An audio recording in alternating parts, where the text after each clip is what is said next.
എല്ലാവർക്കും എൻ്റെ നമസ്കാരം. ഓം ശ്രീ ഗുരുഭ്യോ നമ, ഓം ശ്രീ ഋഷിഭ്യോ നമ, ഓം ശ്രീ പരമഋഷിഭ്യോ നമ, ഓം ശ്രീ പരാശക്തിയൈ നമ. ഋഗ്വേദം 1-ാം അധ്യായത്തിൽ 146-ാമത്തെ മന്ത്രമാണ് ഇവിടെ പറയാൻ വേണ്ടി പോകുന്നത്.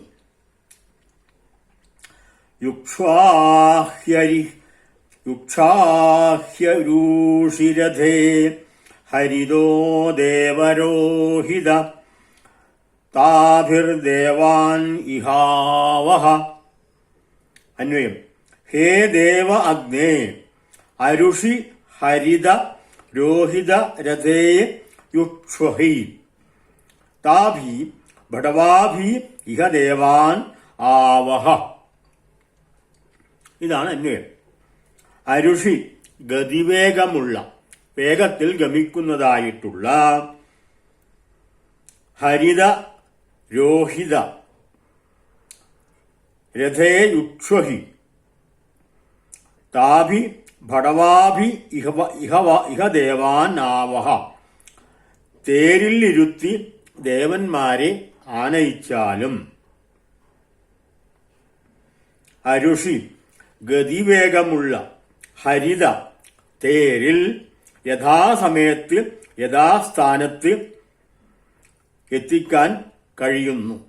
രോഹിത രോഹിത്തുക്കൾ എന്ന പെൺകുതിരകൾ, അഗ്നിയുടെ രഥം വലിക്കുന്നതായിട്ടുള്ള കുതിരകളാണ് രോഹിത്തുക്കൾ. യുക്ഷ്വ തേരിൽ ബന്ധിച്ചാലും. ദേവാൻ ആവഹ ദേവന്മാരെ തേരിലൂടെ ആനയിച്ചാലും. രഥത്തിൽ ഇരുത്തിക്കൊണ്ട് വന്നാലും. കുതിരകളെ ബന്ധിച്ചിട്ടുള്ളതായ തേരിൽ ദേവന്മാരെ ഇരുത്തി ഇവിടേക്ക് ആനയിച്ചാലും. അർത്ഥം: അല്ലയോ അഗ്നിദേവ, ശീഘ്രമായ ഗതിവേഗമുള്ളവയും വളരെ വേഗത്തിൽ ഓടുന്നതായിട്ടുള്ള, അതുപോലെ തന്നെ